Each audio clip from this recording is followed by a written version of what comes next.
세리야, 아빠는 정말 어리석었다. 내가 그토록 아끼는 범수를 내 손으로 밀어내려 했으니 말이다. 범수는 정말 좋은 청년이야. 너에게 과분할 만큼 훌륭한 사람이지. 세리의 두 눈에서 굵은 눈물방울이 떨어졌습니다. 아빠, 정말 그렇게 생각하세요. 오 서방, 내 딸 아이를 자네에게 맡기겠네. 이 세상 누구도 자네만큼 우리 세리를 아껴주진 못할 걸세. 아버님, 세리 씨가 평생 웃을 수 있도록 제가 곁을 지키겠습니다. 오 서방, 자네 같은 사위를 얻은 내가 이 세상에서 가장 운 좋은 사람일세. 오늘은 예비 장인을 구하기 위해 발벗고 나선 사위의 진심에 감동한 독고탁이 지난날의 과오를 모두 씻어내고 두 사람의 앞날을 축복하는 감동적인 이야기를 전해드립니다. 구독과 좋아요는 큰 힘이 됩니다. 독수리 술도가에는 모처럼 만의 가족들의 웃음소리가 가득했습니다. 신혼여행에서 막 돌아온 동석과 광숙의 얼굴에는 행복이 가득했고 그 모습을 보는 가족들의 마음도 훈훈해졌습니다. 가장 먼저 말을 건넨 것은 천수였습니다. 형님, 형수님, 정말 보고 싶었습니다. 신혼여행은 즐거우셨습니까? 동석이 곁에 있는 광숙의 손을 따뜻하게 감싸며 대답했습니다. 그럼 생각보다 훨씬 더 좋았지. 특히 우리 광숙 씨 미모의 넋을 잃어서 풍경은 눈에 들어오지도 않더라. 광숙은 붉어진 얼굴로 동석의 팔을 가볍게 쳤습니다. 어머나, 오빤 정말 못 말려요. 그때 흥수와 옥분이 다정하게 손을 잡고 들어섰습니다. 어느덧 살짝 불러온 옥분의 배를 보며 가족들의 얼굴에 미소가 번졌습니다. 광숙이 상냥한 목소리로 물었습니다. 옥분 씨, 몸은 좀 괜찮아? 입덧은 가라앉았고 옥분이 자신의 배를 부드럽게 쓰다듬으며 말했습니다. 네, 형님. 걱정해주신 덕분에 한결 나아졌어요. 요즘엔 뱃속에서 움직이는 게 느껴지기도 해요. 흥수가 뿌듯한 얼굴로 거들었습니다. 다른 형제들도 신기한 듯 옥분의 배에서 눈을 떼지 못했습니다. 하지만 마루에 앉아있던 공주실은 옥분을 잠시 바라보더니 이내 시선을 광숙에게로 돌렸습니다. 옥분 씨가 먼저 손주를 안겨주겠구나. 광수가 두 사람 나이도 있는데 분발해서 속도 내라고. 광숙이 당황한 미소를 애써 지으며 대답했습니다. 결혼까지 했는데 속도 낼 게 뭐 있어 엄만. 주실은 고개를 가로저었습니다. 자식을 낳아야지. 언제까지 미룰 셈이야. 하지만 주실의 걱정 섞인 잔소리는 멈추지 않았습니다. 나는 우리 손주 빨리 보고 싶은 마음뿐이다. 광숙의 얼굴이 굳어갔습니다. 행복으로 가득했던 아침의 공기는 무겁게 가라앉았고 옥분의 기쁜 소식마저 빛을 잃는 듯 했습니다. 동석이 광숙의 손을 다시 한번 꽉 잡으며 속삭였습니다. 광숙 씨, 우리 속도에 맞춰가면 돼요. 아무 걱정하지 마요. 같은 시각, 서울 서초구 검찰청 조사실은 얼음장 같은 긴장감만이 흘렀습니다. 독고탁은 차가운 의자에 앉아 눈앞에 산처럼 쌓인 서류들을 망연자실하게 바라볼 뿐이었습니다. 몇 달을 끌어온 지긋지긋한 조사가 드디어 끝을 향해 가고 있었습니다. 검사가 감정 없는 얼굴로 서류를 정리하며 입을 열었습니다. 독고탁 씨, 이로써 모든 조사는 종결되었습니다. 내일 오전에 구속영장이 집행될 겁니다. 독고탁의 얼굴이 백지장처럼 하얗게 질렸습니다.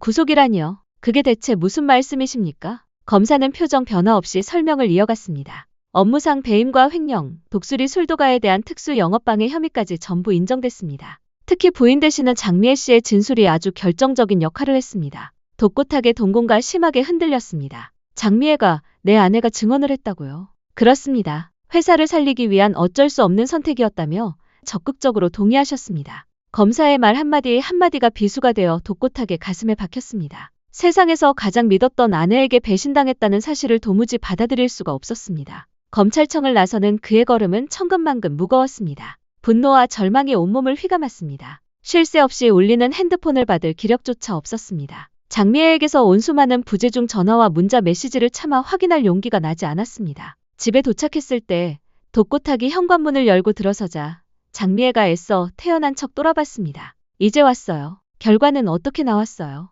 독고탁이 얼음처럼 차가운 목소리로 대답했습니다. 당신이 애써준 덕분에 아주 깨끗하게 끝났더군. 장미애의 얼굴이 굳었습니다. 독고탁이 참았던 분노를 터뜨리며 목소리를 높였습니다. 회사를 살리기 위해서라고. 그래서 제 남편을 감옥에 쳐넣는다는 게 말이 돼. 장미애가 다급하게 변명했습니다. 그런 뜻이 아니에요. 당신은 어차피 구속을 피할 수 없는 상황이었어요. 그렇다면 당신 죄를 인정하는 게 죄를 줄일 수 있는 유일한 방법이었어요. 독고탁이 경멸 어린 웃음을 터뜨렸습니다. 그래, 참으로 현명한 아내를 두었어. 남편이 죄를 떠벌리는 여편네가 세상에 어딨어. 주총에서 기권한 것도 모자라 이제 나 죽는 꼴 보고 싶어서 그래? 장미애가 눈물을 글썽이며 말했습니다. 우리 가족 때문이에요. 당신이 죄가 줄어야죠. 그래야 신라주조를 다시 살릴 기회가 온다고요. 바로 그 순간 독고탁의 핸드폰이 다시 울렸습니다. 딸 세리에게서 걸려온 전화였습니다. 떨리는 손으로 겨우 통화 버튼을 눌렀습니다. 아빠, 엄마한테 얘기 들었어요. 정말이에요. 정말 내일 구속되는 거예요. 세리의 목소리는 절망 그 자체였습니다. 독고탁은 아무런 대답도 할 수 없었습니다. 세리가 울먹이며 말을 이었습니다. 아빠, 이제 우리 가족 어떡해요? 세리의 울먹임이 독고탁의 심장을 도려내는 듯했습니다. 세리야, 걱정하지 마. 이 아빠 독고탁이야. 아빠가 어떻게든 길을 찾아볼게. 전화가 끊어지자 독고탁은 소파 위로 무너지듯 주저앉았습니다. 독고탁은 장미애에게 소리쳤습니다. 꼴도 보기 싫으니까 이 집에서 당장 나가. 여보, 제발. 장미애는 어쩔 수 없이 독고탁을 두고 집을 나섭니다. 독고탁은 텅 비어버린 거실에 혼자 남겨졌습니다. 아내의 배신, 딸의 울먹임, 그리고 피할 수 없는 구속이라는 현실 앞에서 그의 영혼은 완전히 부서져 내렸습니다. 자정이 넘은 시각, 독고탁의 집은 무덤 속처럼 고요했습니다. 거대한 거실에는 독고탁 홀로 남아있었고 장미애가 떠나며 남긴 공허함만이 공간을 채우고 있었습니다. 식탁 위에는 손도 대지 않아 차갑게 식어버린 저녁 식사가 그대로 놓여 있었고 벽에 걸린 행복했던 시절의 가족 사진이 마치 그를 비웃는 듯했습니다. 독고탁은 소파 깊숙이 몸을 파묻은 채 멍하니 천장을 올려다보았습니다. 머릿속에서는 수만 가지 생각들이 실타래처럼 엉켜 있었습니다. 내일이면 구속영장이 집행되고 그가 평생을 바쳐 이룩한 모든 것이 끝장나게 될 것입니다. 신라주조도 가정도 남은 미래도 이제 아무것도 없었습니다. 문득 서재 책상 위에 놓인 세리의 어린 시절 사진 한 장이 눈에 들어왔습니다. 하얀 발레복을 입고 세상에서 가장 해맑게 웃고 있는 6살 딸아이의 모습이었습니다. 독고탁은 자석에 이끌리듯 천천히 일어나 그 사진 액자를 들어 올렸습니다. 아빠, 나 세상에서 제일 예쁘지? 오래전 딸이 했던 말이 마치 어제 일처럼 귓가에 생생하게 들려왔습니다. 그 순간을 기점으로 잊고 있던 과거의 기억들이 거대한 파도처럼 밀려오기 시작했습니다. 독수리 술도가를 무너뜨리기 위해 저질렀던 온갖 비열한 음모들, 마광숙을 공경에 빠뜨리기 위해 꾸몄던 추악한 계략들, 오형제 사이를 이간질하며 즐거워했던 자신의 모습들, 그 모든 것이 한꺼번에 그의 머릿속을 헤집어 놓았습니다. 나는 정말 돌이킬 수 없는 죄를 지었구나. 독고탁이 나지막이 중얼거렸습니다. 손에 든 세리의 사진이 가늘게 떨리기 시작했습니다. 자신의 목숨보다 소중한 딸이 자신으로 인해 지옥 같은 고통을 겪고 있다는 사실이 심장을 도려내는 듯 아팠습니다. 범수는 누가 봐도 좋은 사람이었습니다. 어린 한이를 지극정성으로 키우는 따뜻하고 책임감 강한 남자였습니다. 그런데 자신의 죄 때문에 딸 세리가 그 행복을 스스로 걷어차야만 하는 상황이 온 것입니다. 세리야, 이 못난 아비가 너에게 너무나도 무거운 멍해를 지게 했구나. 독고탁의 자책 섞인 목소리가 텅 빈 거실을 가득 메웠습니다. 너는 아무런 잘못이 없는데 이 아비 때문에 내 찬란한 인생까지 망가지고 있구나. 바로 그때 어두운 핸드폰 화면에 메시지 알림 하나가 떴습니다. 범수에게서 온 문자였습니다. 어르신, 세리 씨가 오늘 많이 힘들어 보였습니다. 혹시 제가 모르는 심각한 일이 생긴 건 아닌지 걱정됩니다. 제가 도울 일이 있다면 주저 말고 언제든 연락 주십시오. 독고탁은 그 짧은 메시지를 읽고 또 읽었습니다. 자신이 그토록 증오하고 무너뜨리려 했던 독수리 술도가의 사람들. 그런데 그들의 가족이 될 범수는 이 순간에도 자신을 걱정하고 있었습니다. 이런 지독한 아이러니가 세상에 또 있을까 싶었습니다. 거실을 목적 없이 걸어다니며 독고탁은 자신의 지난 세월을 되짚어 보았습니다. 대체 언제부터 이렇게 괴물이 되어버린 걸까? 처음에는 그저 사업적인 경쟁심이었는데 어느 순간부터 그것이 맹목적인 복수심과 지독한 증오로 변질되어 있었습니다. 주방으로 발걸음을 옮긴 독고탁은 칼꽂이에 나란히 정리된 날카로운 칼들을 오랫동안 응시했습니다. 한순간 모든 것을 끝내버리고 싶은 극단적인 충동이 그의 머릿속을 스쳐 지나갔습니다. 이렇게 모든 것을 끝내버린다면 적어도 세리와 장미애는 자신의 굴레에서 벗어나 자유로워질 수 있지 않을까. 하지만 바로 그때 세리의 애원하는 목소리가 귓가에 울리는 듯했습니다. 아빠, 저 그 사람 정말 사랑해요. 범수 교수님은 제게 세상 그 무엇과도 바꿀 수 없는 소중한 사람이에요. 그 간절했던 목소리, 행복에 겨워 상기되었던 딸의 표정들, 자신이 죽는다고 해서 세리의 가슴에 새겨진 깊은 상처가 과연 아물 수 있을까? 독고탁은 주방을 벗어나 비틀거리며 다시 거실로 돌아왔습니다. 소파에 주저앉아 두 손에 얼굴을 깊숙이 묻었습니다. 모든 것이 엉망으로 꼬여버린 실타래 같았습니다. 되돌릴 방법도 용서를 구할 길도 보이지 않았습니다. 같은 시각 범수의 집에서는 전혀 다른 풍경이 펼쳐지고 있었습니다. 거실에는 아늑한 조명이 켜져 있었고 어린 한이는 범수의 무릎에 편안하게 앉아 그림책을 보고 있었습니다. 첫 돌을 갓 넘긴 한이는 이제 막 서툰 옹알이를 시작한 상태였습니다. 범수는 한이에게 책을 읽어주는 와중에도 쉴 새 없이 핸드폰을 확인했습니다. 세리에게 보낸 걱정스러운 메시지에는 아무런 답장이 없었습니다. 오늘 오후 세리가 힘겹게 내뱉었던 말이 계속해서 그의 머릿속을 맴돌았습니다. 교수님, 우리 잠시만 시간을 가져요. 제가 생각을 좀 정리해야 할 것 같아요. 그때까지만 해도 범수는 세리가 단순히 관계에 대한 부담감 때문에 스트레스를 받는 것이라고 가볍게 생각했습니다.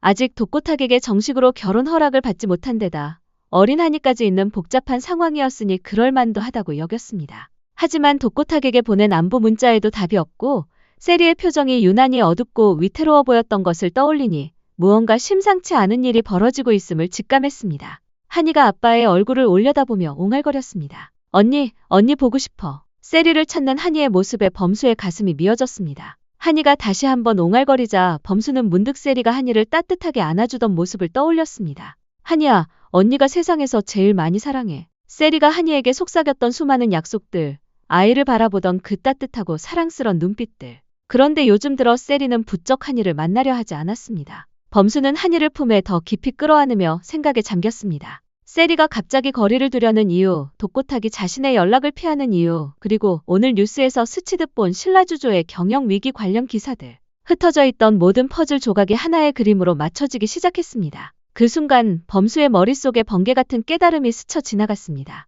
세리가 자신과 한이 때문에 힘들어하고 있는 것이 아닐까. 독고탁의 상황이 최악으로 치달으면서 자신들과의 관계를 정리하려는 것이 아닐까. 범수는 잠든 한이를 바라보며 나지막이 중얼거렸습니다. 한이야, 아빠가 세리 언니 꼭 지켜줄게. 우리는 진짜 가족이 될 거야. 진정한 가족이란 어떤 비바람이 몰아쳐도 끝까지 함께 손을 놓지 않는 법이니까. 한이를 침대에 눕힌 후 범수는 곧장 서재로 향했습니다. 책상 위에는 그가 며칠 전부터 수집해온 독고탁 관련 자료들이 정리되어 있었습니다. 사실 범수는 법학과 교수로서의 직업적 감각과 세리를 사랑하는 남자로서의 예리한 직감으로 이미 독고탁의 위기를 어느 정도 파악하고 있었습니다. 그는 이 문제를 더 이상 외면할 수 없다고 판단했습니다. 범수는 핸드폰을 들어 주소록을 훑기 시작했습니다. 법대 동기 중에 현재 대형 로펌의 에이스 변호사로 활동하는 친구들, 검찰청 고위 간부로 있는 선배들, 그리고 굵직한 형사사건을 도맡아 처리하는 전문 변호사들. 그는 한 명 한 명의 이름을 메모하며 전화를 걸기 시작했습니다.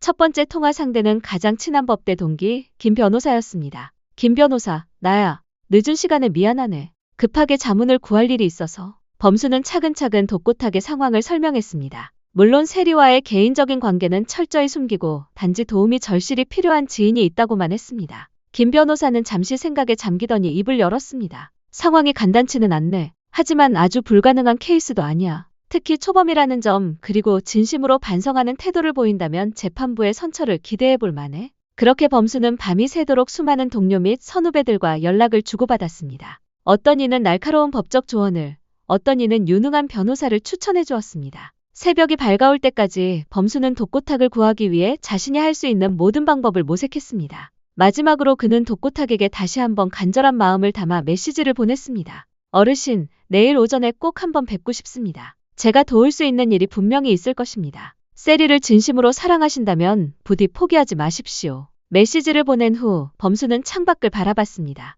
동쪽 하늘이 서서히 밝아오고 있었습니다. 새로운 하루가 시작되고 있었습니다. 그리고 범수는 확신했습니다. 오늘이 이 모든 비극을 끝낼 수 있는 운명의 날이 될 것이라고. 동이 트기 시작하는 새벽, 독고탁은 여전히 지옥 같은 고통 속에서 잠들지 못하고 있었습니다. 밤새도록 뒤척이며 고민한 끝에 그는 마침내 한 가지 결론에 도달했습니다. 더 이상 자신의 존재가 세리와 장미애에게 짐이 되어서는 안 된다는 것이었습니다. 독고탁은 떨리는 손으로 펜을 들어 마지막 편지를 쓰기 시작했습니다. 사랑하는 딸 세리와 평생의 동반자였던 장미애에게 남기는 마지막 인사였습니다. 세리야, 이 못난 아비가 너에게 너무나 큰 상처만 남기고 가는구나. 미안하다. 부디 아빠 때문에 내 소중한 행복을 포기하는 일은 없었으면 좋겠다. 범수는 참 좋은 사람이다. 이 아빠보다 100배, 1000배는 더 나은 사람이지. 그 사람과 함께 부디 행복하게 살아다오. 글씨가 눈물에 번져 제대로 보이지 않을 정도로 독고탁의 손은 심하게 떨렸습니다. 편지를 다 쓴 독고탁은 책상 서랍 깊숙한 곳을 열었습니다. 안에는 오래전 회사 창립 기념품으로 받았던 작은 장식용 칼이 들어 있었습니다. 그것을 꺼내든 순간 독고탁의 머릿속으로 수많은 생각들이 스쳐 지나갔습니다. 그런데 바로 그때 현관문을 다급하게 두드리는 소리가 들렸습니다. 이렇게 이른 시간에 찾아올 사람이 없는데 누구일까? 독고탁은 잠시 멈칫했습니다. 새벽 신문을 배달하는 사람일 것이라고 생각했지만 노크 소리는 집요하게 계속됐습니다. 어르신, 저 범수입니다. 문 좀 열어주세요. 문 밖에서 들려온 뜻밖의 목소리에 독고탁은 심장이 멎는 듯 깜짝 놀랐습니다. 범수가 이 시간에 대체 왜 여기에? 독고탁은 당황하며 서둘러 칼을 서랍 안에 다시 넣고 현관으로 향했습니다. 문을 열자 심각한 표정의 범수가 서 있었습니다. 범수의 얼굴에는 밤새 한숨도 자지 못한 고뇌의 흔적이 역력했습니다. 범수, 네가 이 새벽에 어쩐 일이냐? 독고탁이 어색하게 물었습니다. 들어가서 드릴 말씀이 있습니다. 잠시 시간 괜찮으시겠습니까? 범수의 진지하고 단호한 목소리에 독고탁은 어쩔 수 없이 문을 열어 그를 안으로 들였습니다. 범수는 거실로 들어가 독고탁을 정면으로 마주했습니다. 독고탁의 헝클어진 머리, 충혈된 눈, 그리고 거실 바닥에 어지럽게 흩어진 서류들을 보며 범수는 상황이 자신이 예상했던 것보다 훨씬 더 심각하다는 것을 깨달았습니다. 범수야, 미안하다. 너와 우리 세리가 나 때문에 마음고생이 심하구나. 내가 모든 것을 망쳐버렸어. 독고탁의 목소리가 절망적으로 떨렸습니다. 그런데 범수의 다음 말은 독고탁이 전혀 예상하지 못했던 것이었습니다. 아버님, 아직 포기하시면 안 됩니다. 제가 도와드리겠습니다. 독고탁이 믿을 수 없다는 듯 고개를 들어 범수를 바라봤습니다. 뭐라고? 자네 지금 뭐라고 했나? 세리 씨에게는 아버님이 필요합니다. 그리고 저에게도 장인어른이 되어주실 분이 필요합니다. 범수의 목소리에는 흔들림 없는 진심이 담겨 있었습니다. 우리 한이도 할아버지가 생기면 정말 좋아할 겁니다. 독고탁은 꿈을 꾸고 있는 듯한 표정으로 범수를 바라봤습니다. 오범수, 너 지금 무슨 말을 하는 거야? 내가 자네 가족에게 얼마나 끔찍한 짓을 저질렀는데, 마 대표에게 그리고 오형제들에게 얼마나 악랄한 짓을 했는데. 범수가 고개를 끄덕였습니다. 네, 알고 있습니다. 하지만 그 과거의 일들 때문에 세리 씨가 평생 고통 속에서 살아가게 할 수는 없습니다. 그리고 저는 믿습니다. 사람은 변할 수 있다는 것을요. 독고탁의 눈가가 뜨거워지며 눈물이 맺혔습니다. 제가 법조계에 아는 분들을 통해 모든 방법을 알아봤습니다. 지금이라도 자수하고 진심으로 반성하는 모습을 보인다면 분명히 선처를 받을 길이 있습니다. 범수가 계속해서 희망을 이야기했습니다. 물론 지은 죄에 대한 처벌은 피할 수 없겠지요. 하지만 세리 씨와 다시 웃으며 시작할 기회는 반드시 만들 수 있을 겁니다. 독고탁이 자신도 모르게 범수의 손을 붙잡았습니다. 범수야, 너 말 그렇게 생각해주는 건가? 내가 그렇게나 못되게 굴었는데도. 범수가 따뜻하게 미소 지으며 대답했습니다. 저는 세리 씨를 사랑하니까요. 그리고 세리 씨가 사랑하는 아버님이시니까요. 바로 그 순간 독고탁의 마음속에서 평생을 그를 지배해왔던 무언가가 거대한 소리를 내며 무너져 내렸습니다. 그동안 차곡차곡 쌓아왔던 증오와 원망 그리고 지독한 절망감이 한순간에 눈처럼 녹아내리는 것 같았습니다. 대신 그 텅 빈 자리에는 형용할 수 없는 깊은 감동과 미안함이 차오르기 시작했습니다. 범수 고맙네. 정말로 고맙네. 독고탁이 뜨거운 눈물을 흘리며 말했습니다. 내가 정말 눈먼 바보였구나. 이렇게 훌륭한 청년을 내 손으로 적으로 만들고 있었다니. 범수가 독고탁의 어깨에 손을 올리며 위로했습니다.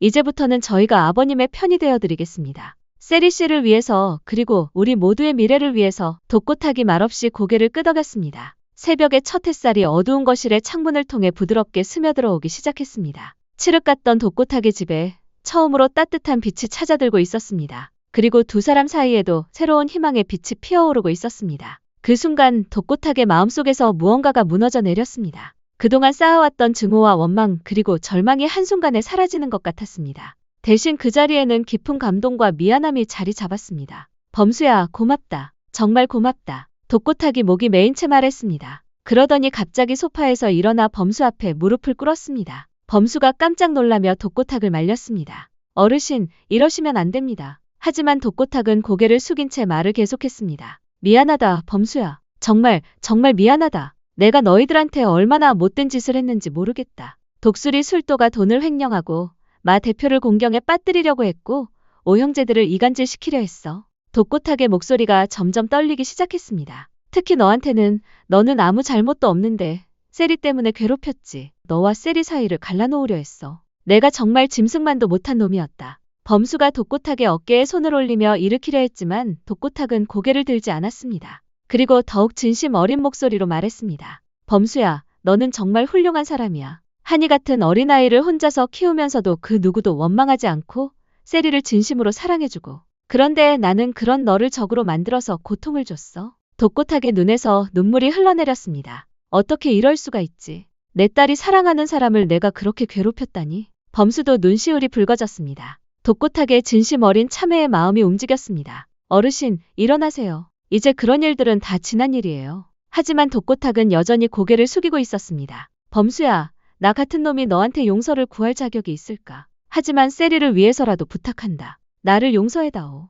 독고탁의 목소리에는 절절한 간청이 담겨 있었습니다. 범수가 독고탁의 팔을 잡고 일으켜 세우며 말했습니다. 어르신, 세리를 사랑한다면 그것으로 충분합니다. 그리고 저도 어르신이 필요해요. 독고탁이 범수를 바라보며 눈물을 흘렸습니다. 정말 그렇게 생각하는 거야. 범수가 고개를 끄덕였습니다. 가족이란 서로 용서하고 사랑하는 거잖아요. 어르신도 이제 우리 가족이에요. 그때 독고탁의 핸드폰이 울렸습니다. 범수가 전화를 받았습니다. 여보세요. 네, 저 범수예요. 지금 어르신과 함께 있어요. 네, 어르신이 많이 변하셨어요. 한번 와보세요. 잠시 후 장미애가 급하게 달려왔습니다. 현관문을 열고 들어선 장미애는 깜짝 놀랐습니다. 거실에서 범수와 독고탁이 나란히 앉아 진지하게 대화를 나누고 있었고 독고탁의 얼굴에는 어제와는 전혀 다른 평온함이 있었습니다. 미애야, 왔어. 독고탁이 일어나 장미애를 맞았습니다. 장미애는 독고탁의 변화한 모습에 당황했습니다. 뭐야, 이 분위기는. 어제까지만 해도 원망과 분노로 가득했던 독고탁이 아니었습니다. 범수가 장미애에게 설명했습니다. 어르신이 진심으로 뉘우치고 계세요. 그리고 저희도 어르신을 도와드리기로 했어요. 세리를 위해서, 그리고 우리 모두를 위해서요. 장미애가 독고탁을 바라봤습니다. 정말 그런 거야. 독고탁이 장미애의 손을 잡으며 말했습니다. 미애야, 미안했다. 내가 너무 고집스러웠고 너무 이기적이었어. 범수가 나를 구해줬어. 진짜 가족이 뭔지 가르쳐줬지. 장미애의 눈에도 눈물이 맺혔습니다. 그리고 세 사람 사이에는 새로운 희망이 피어오르고 있었습니다. 창밖으로 비치는 아침 햇살처럼 따뜻하고 밝은 희망이었습니다. 정오의 뜨거운 햇살이 독수리 술도가를 비추고 있을 때 예상치 못한 방문객들이 나타났습니다. 독고탁, 장미애 그리고 범수가 함께 걸어 들어오는 모습을 본 가족들은 모두 놀란 표정을 지었습니다. 광숙이 가장 먼저 반응했습니다. 어머, 이게 무슨 일이에요? 범수 도련님은 왜 독고탁 씨와 함께? 오형제들도 하나둘씩 모여들었습니다. 천수가 경계하는 목소리로 물었습니다. 혹시 무슨 일 있는 거 아니에요? 범수가 먼저 입을 열었습니다. 형수님, 형들, 오늘 특별한 일로 왔어요. 세리 아버님이 할 말씀이 있으시대요. 독고탁이 깊숙이 고개를 숙이며 앞으로 나섰습니다. 잠시 시간을 내주실 수 있을까요? 독고탁의 목소리는 어제와는 전혀 달랐습니다. 거만함도 적대감도 없는 진심 어린 목소리였습니다. 광숙이 당황하며 범수를 바라봤습니다. 범수가 고개를 끄덕이자 광숙은 망설이며 대답했습니다. 그럼 들어오세요. 거실에 모두 둘러앉았습니다. 독고탁은 가장 끝자리에 앉아 고개를 숙였습니다. 그리고 천천히 입을 열었습니다. 광숙 씨, 그리고 오형제 여러분. 저는 오늘 여러분께 진심으로 사과드리러 왔습니다. 형제들이 서로를 바라봤습니다. 이런 독고탁의 모습은 처음 보는 것이었습니다. 독고탁이 계속 말했습니다. 그동안 제가 여러분께 얼마나 큰 고통을 드렸는지 모릅니다. 독수리 술도가를 망하게 하려고 온갖 수단을 다 썼고 여러분의 평화로운 일상을 짓밟았습니다. 저는 독수리 술도가에서 횡령한 돈으로 신라주조를 일으켰습니다. 그럼에도 불구하고 독수리 술도가를 무너뜨리기 위해 온갖 나쁜 짓을 다 했어요. 마광숙 대표님, 당신을 꽃뱀으로 몰아가려 했고 천수 이혼 문제를 이용하려 했고 흥수 과거를 들춰내려 했습니다. 그동안 천벌을 받을 죄를 지었습니다. 정말 죄송하고 또 죄송합니다. 독고탁의 목소리가 떨리기 시작했습니다. 독고탁의 눈에서 눈물이 흘러내렸습니다. 범수가 옆에서 설명을 도왔습니다. 어르신이 오늘 새벽에 모든 걸 뉘우치셨어요. 그리고 앞으로는 정말 다른 사람이 되겠다고 약속하셨습니다. 제가 증인이에요. 광숙이 조심스럽게 물었습니다. 정말 진심이세요? 독고탁이 고개를 끄덕였습니다. 네, 진심입니다. 저는 이제 감옥에 가야 할 몸이지만 그 전에 여러분께 용서를 구하고 싶었습니다. 그때 흥수가 입을 열었습니다. 형수님, 저는 용서해드려도 될 것 같아요. 사람이 변할 수 있다고 생각하거든요. 천수도 고개를 끄덕였습니다. 저도요. 범수가 증인이라고 하니까 믿어봐도 될 것 같아요. 광숙이 독고탁을 오랫동안 바라보다가 말했습니다. 하지만 세리를 위해서라도 용서해드릴게요. 독고탁이 감격해서 광숙에게 절을 올렸습니다. 고맙습니다. 정말 고맙습니다. 그때 세리가 급하게 뛰어들어왔습니다. 교수님 어디 갔어요? 핸드폰도 안 받고. 세리가 거실 상황을 보고 멈췄습니다. 아빠, 그리고 교수님까지. 이게 무슨 상황이에요? 범수가 일어나 세리에게 다가갔습니다. 세리야, 아버님이 모든 걸 정리하셨어. 그리고 우리 결혼도 허락해 주시기로 하셨어. 세리가 믿을 수 없다는 표정으로 아버지를 바라봤습니다. 독고탁이 세리에게 다가가 말했습니다. 세리야, 아빠가 정말 바보였다. 내가 그렇게 좋아하는 범수를 적으로 만들어서 범수는 정말 훌륭한 사람이야. 너에게 너무 잘 어울려. 세리의 눈에서 눈물이 흘러내렸습니다. 아빠, 정말요. 독고탁이 범수를 바라보며 말했습니다. 범수야, 내 딸을 부탁한다. 너만큼 세리를 소중히 여길 사람은 없을 거야. 한이도 잘 부탁하고. 범수가 정중하게 인사를 올렸습니다. 어르신도 저희 가족이세요. 언제든 돌아오세요. 세리가 범수에게 달려가 안겼습니다. 교수님, 고마워요. 정말 고마워요. 거실에는 감동의 눈물과 함께 따뜻한 분위기가 흘렀습니다. 모든 갈등이 해소되는 순간이었습니다. 한 달 후, 석양이 아름답게 물든 성당에서는 올해 가장 아름다운 결혼식이 열리고 있었습니다. 성당 내부는 하얀 장미와 백합으로 가득 장식되어 있었고 따뜻한 촛불이 성스러운 분위기를 연출하고 있었습니다. 신부 대기실에서 세리는 순백의 웨딩드레스를 입고 거울 앞에 서 있었습니다. 장미애가 세리의 베일을 정리해주며 말했습니다. 세리야, 정말 예쁘다. 이 세상에서 가장 아름다운 신부야. 세리가 수줍게 미소 지으며 장미애의 손을 잡았습니다. 그때 문이 열리며 독고탁이 들어왔습니다. 까만 정장을 차려입은 독고탁의 모습은 한 달 전과는 완전히 달랐습니다. 얼굴에는 평온함과 기쁨이 가득했고 눈에는 아버지로서의 자부심이 넘쳐났습니다. 내 딸, 정말 아름답구나. 독고탁이 세리에게 다가가 말했습니다. 아빠가 이런 나를 볼 수 있다니 정말 꿈만 같아. 세리가 아버지에게 안기며 말했습니다. 아빠, 정말 고마워요. 범수 오빠를 보내주셔서. 한편 신랑 대기실에서는 범수가 넥타이를 매고 있었습니다. 오형제들이 모두 모여 범수를 도와주고 있었습니다. 천수가 범수의 어깨를 다독이며 말했습니다. 범수야, 오늘 정말 멋지다. 너랑 세리 씨가 행복해 보여서 우리도 기분이 좋아. 흥수가 장난스럽게 말을 보탰습니다. 이제 세리 재수 씨라고 해야 하나? 강수도 웃으며 말했습니다. 한이도 이제 진짜 엄마가 생기는 거네요. 형들, 정말 고마워요. 이 모든 게 형들 덕분이에요. 강수도 고마워. 성당 본당에서는 하객들이 자리를 잡고 있었습니다. 맨 앞줄에는 광숙과 동석이 나란히 앉아 있었고 그 옆에는 옥분이 볼록한 배를 쓰다듬으며 앉아 있었습니다. 미순도 천수 옆에서 행복한 미소를 짓고 있었습니다. 드디어 결혼 행진곡이 울려 퍼지기 시작했습니다. 성당 문이 열리고 독고탁이 세리와 팔짱을 끼고 천천히 들어왔습니다. 세리의 아름다운 모습에 하객들이 모두 감탄했습니다. 독고탁이 세리를 범수에게 인도하며 말했습니다. 범수야, 내 딸을 잘 부탁한다. 범수가 정중하게 인사하며 대답했습니다. 장인어른, 평생 세리를 행복하게 해드릴게요. 그런데 그때 갑자기 작은 발걸음 소리가 들렸습니다. 한이가 흰 드레스를 입고 꽃바구니를 들고 뛰어나온 것입니다. 아직 걸음이 서툰 한이가 아장아장 걸어와서 꽃을 뿌리기 시작했습니다. 하객들이 모두 웃음을 터뜨렸습니다. 한이가 세리를 보고 옹알거렸습니다. 엄마, 엄마! 세리가 감동해서 한이를 안아 올렸습니다. 한이야, 이제 정말 엄마가 됐어. 독고탁은 눈물을 글썽이며 딸의 모습을 바라봤습니다. 광숙도 손수건으로 눈물을 닦으며 범수와 세리를 축복했습니다. 범수와 세리가 키스하는 순간 성당 안에는 박수와 환호성이 터져 나왔습니다. 독고탁이 일어나서 큰 소리로 외쳤습니다. 범수야, 너 같은 사위를 둔 내가 세상에서 가장 행복한 장인이다. 모든 하객들이 박수를 쳤고 범수와 세리도 감격해서 독고탁을 바라봤습니다. 예식이 끝난 후 성당 앞에서 기념사진을 찍을 때 광숙이 모든 가족들을 바라보며 말했습니다. 이제야 진짜 완전한 가족이 됐네요. 독고탁도, 세리도, 범수도, 한이도 그리고 곧 태어날 옥분이의 아기까지 모두 우리 가족이에요. 독고탁이 범수의 어깨에 손을 올리며 말했습니다. 범수야, 고맙다. 내가 있어서 우리가 진짜 가족이 될 수 있었어. 범수가 대답했습니다. 장인어른, 저야말로 감사해요. 이렇게 큰 가족을 갖게 되어서. 이제 독수리 가족에게는 진정한 평화가 찾아왔습니다. 모든 갈등과 오해가 사라지고 사랑과 용서만이 남은 완벽한 가족이 탄생한 것입니다. 그리고 이들의 행복한 이야기는 이제 막 시작되었습니다. 지금까지 드라마에 보였습니다. 구독과 좋아요는 저에게 큰 힘이 됩니다.